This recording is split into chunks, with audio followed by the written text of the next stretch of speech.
আসসালামু আলাইকুম প্রিয় বন্ধুরা, আপনারা সবাই কেমন আছেন? আশা করি ভালো আছেন। আপনাদের দোয়ায় আমিও ভালো আছি। গত কিছুদিন আগে আমাদের বাড়ির পুকুরটি সেচ দিয়েছি। এ হলো পুকুরটির বর্তমান অবস্থা। পুরো পুকুর শুকিয়ে জমিনের মতন হয়ে গেছে। দেখে মনে হয় ধান চাষ করা যাবে। পুকুরের কাদামাটি দেখে আমি লোভ সামলাতে পারলাম না। ছোটবেলা থেকে আমার কাদামাটি অনেক ভালো লাগে। এখনো মনে পড়ে আমার ছোট বোনেরা আমি কাদামাটি দিয়ে অনেক খেলেছি। মায়ের বকুনিও কম খায়নি। শুকিয়ে যাওয়া পুকুরটি দেখে আমার ছোটবেলার কথা মনে পড়ে গেল। আজকে আমি কাদামাটি দিয়ে কি করব, ভিডিওটি না টেনে শেষ পর্যন্ত দেখতে থাকুন। আপনাদের সাথে কথা বলতে বলতে আমার মাটি সংগ্রহ করা হয়ে গেছে। এবার আমি মূল কাজ শুরু করব। খালামণি এটা কি আর এটা কি জন্য নিয়ে আসছেন? এটা হচ্ছে চুলা। আমি আজকে একটা চুলা বসাইছি। এখন এটার মুখ কাটবো। আসো তোমাদেরকে দেখায়, এদিক দিয়ে নিয়ে আসো।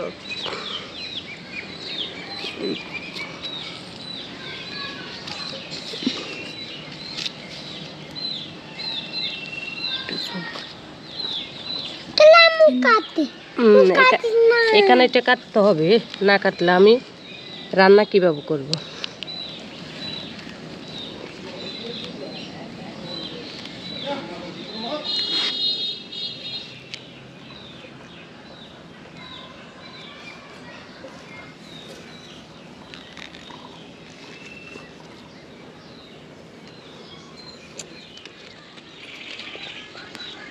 একটু বলতে দেখাও জন্য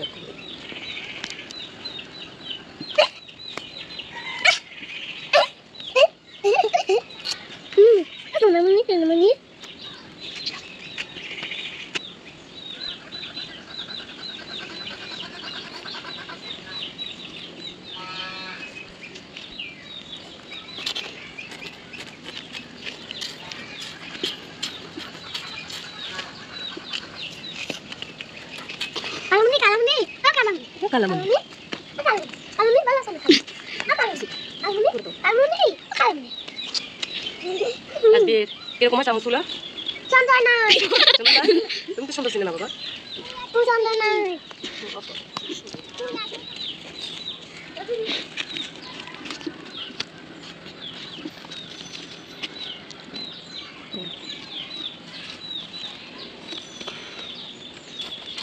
আমার চুলের মুখ কাটা হয়ে গেছে। আমার চুলা বানানো ভিডিওটা কার কাছে কেমন লাগে লাইক কমেন্ট করে জানাবেন। আমি এই চুলের মধ্যে রান্না করে আপনাদেরকে প্রতিদিন ভিডিও দেওয়ার চেষ্টা করবো।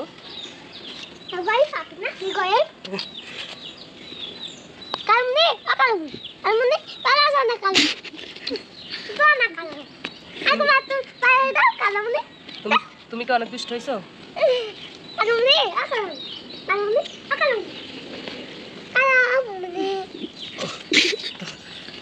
হয়েছে, যাও যাও।